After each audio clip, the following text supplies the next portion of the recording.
അധ്യായം 3.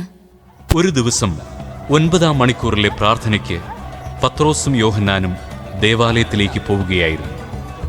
ജന്മനാ മുടന്തനായ ഒരാളെ എടുത്തുകൊണ്ട് ചിലർ അവിടെയെത്തി. ദേവാലയത്തിൽ പ്രവേശിക്കുന്നവരോട് ഭിക്ഷയാചിക്കാനായി സുന്ദര കവാടമെന്ന് വിളിക്കപ്പെടുന്ന ദേവാലയവാതിൽക്കൽ അവനെ കിടത്തുക പതിവായിരുന്നു. പത്രോസും യോഹന്നാനും ദേവാലയത്തിലേക്ക് പ്രവേശിക്കുന്നത് കണ്ട് അവൻ അവരോട് ഭിക്ഷയാചിച്ചു. പത്രോസ് യോഹന്നാനോടൊപ്പം അവനെ സൂക്ഷിച്ചു നോക്കിക്കൊണ്ട് പറഞ്ഞു, ഞങ്ങളുടെ നേരെ നോക്കുക. അവരുടെ പക്കൽ നിന്ന് എന്തെങ്കിലും കിട്ടുമെന്ന് പ്രതീക്ഷിച്ച് അവൻ അവരെ നോക്കി. പത്രോസ് പറഞ്ഞു, വെള്ളിയോ സ്വർണമോ എൻ്റെ കയ്യിലില്ല. എനിക്കുള്ളത് ഞാൻ നിനക്ക് തരുന്നു. നസറായനായ യേശുക്രിസ്തുവിൻ്റെ നാമത്തിൽ എഴുന്നേറ്റ് നടക്കുക.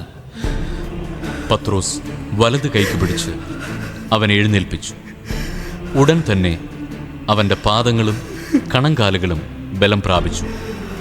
അവൻ ചാടി എഴുന്നേറ്റ് നടന്നും കുതിച്ചു ചാടിയും ദൈവത്തെ സ്തുതിച്ചും കൊണ്ട് അവൻ അവരോടൊപ്പം ദേവാലയത്തിൽ പ്രവേശിച്ചു.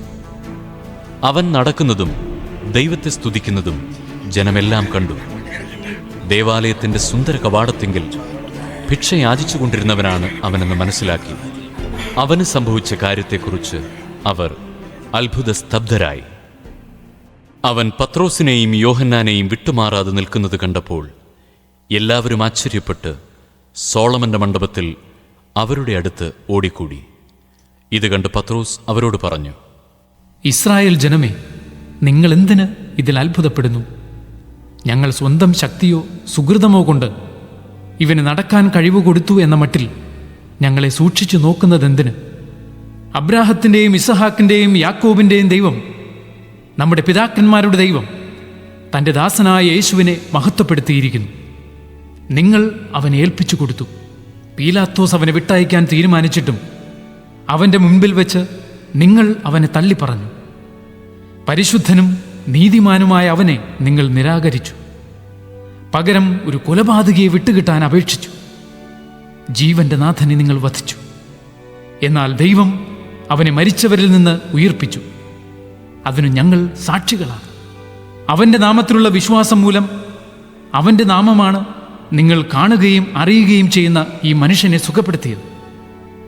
അവനിലുള്ള വിശ്വാസമാണ് നിങ്ങളുടെ മുമ്പിൽ വെച്ച് ഈ മനുഷ്യന് പൂർണ്ണാരോഗ്യം പ്രദാനം ചെയ്തത്. സഹോദരരെ, നിങ്ങളുടെ നേതാക്കളെ പോലെ തന്നെ നിങ്ങളും അജ്ഞത മൂലമാണ് ഇങ്ങനെ പ്രവർത്തിച്ചതെന്ന് എനിക്കറിയാം. എന്നാൽ തൻ്റെ അഭിഷിക്തൻ ഇവയെല്ലാം സഹിക്കണമെന്ന് പ്രവാചകന്മാർ വഴി ദൈവം മുൻകൂട്ടി അരുളി ചെയ്തത് അവിടുന്ന് ഇങ്ങനെ പൂർത്തിയാക്കി. അതിനാൽ നിങ്ങളുടെ പാപങ്ങൾ മായ്ച്ചു കളയാൻ പശ്ചാത്തപിച്ച് ദൈവത്തിലേക്ക് തിരിയുവിൻ. നിങ്ങൾക്ക് കർത്താവിൻ്റെ സന്നിധിയിൽ നിന്ന് സമാശ്വാസത്തിൻ്റെ കാലം വന്നെത്തുകയും നിങ്ങൾക്കു വേണ്ടി ക്രിസ്തുവായി നിശ്ചയിക്കപ്പെട്ടിരിക്കുന്ന യേശുവിനെ അവിടുന്ന് അയക്കുകയും ചെയ്യും. ആദിമുതൽ തൻ്റെ വിശുദ്ധ പ്രവാചകന്മാർ വഴി ദൈവം അരുളി ചെയ്തതുപോലെ സകലത്തിൻ്റെയും പുനഃസ്ഥാപന കാലം വരെ സ്വർഗം അവനെ സ്വീകരിക്കേണ്ടിയിരിക്കുന്നു. മോശ ഇപ്രകാരം പറഞ്ഞു, ദൈവമായ കർത്താവ് നിങ്ങൾക്കായി നിങ്ങളുടെ സഹോദരന്മാരുടെ ഇടയിൽ നിന്ന് എന്നെപ്പോലെ ഒരു പ്രവാചകനെ ഉയർത്തും. അവൻ നിങ്ങളോട് പറയുന്നതെല്ലാം നിങ്ങൾ കേൾക്കണം. ആ പ്രവാചകന്റെ വാക്ക് കേൾക്കാത്തവരെല്ലാം ജനത്തിൻ്റെ ഇടയിൽ നിന്ന് പൂർണ്ണമായി വിച്ഛേദിക്കപ്പെടും. സാമുവേലും തുടർന്നു വന്ന പ്രവാചകന്മാരെല്ലാവരും ഈ ദിവസങ്ങളെപ്പറ്റി പ്രഖ്യാപിച്ചിട്ടുണ്ട്. നിങ്ങൾ പ്രവാചകന്മാരുടെയും നമ്മുടെ പിതാക്കന്മാരോട് ദൈവം ചെയ്ത ഉടമ്പടിയുടെയും സന്തതികളാണ്. അവിടുന്ന് അബ്രാഹത്തോട് അരുളി ചെയ്തു, ഭൂമിയിലെ എല്ലാ കുടുംബങ്ങളും നിന്റെ സന്തതി വഴി അനുഗ്രഹീതമാകും. ദൈവം തൻ്റെ ദാസനെ ഉയിർപ്പിച്ച് ആദ്യം നിങ്ങളുടെ അടുക്കലേക്കാണ് നിയോഗിച്ചയച്ചത്. നിങ്ങൾ ഓരോരുത്തരെയും ദുഷ്ടതയിൽ നിന്ന് പിന്തിരിപ്പിച്ച് അനുഗ്രഹിക്കാൻ വേണ്ടിയാണത്.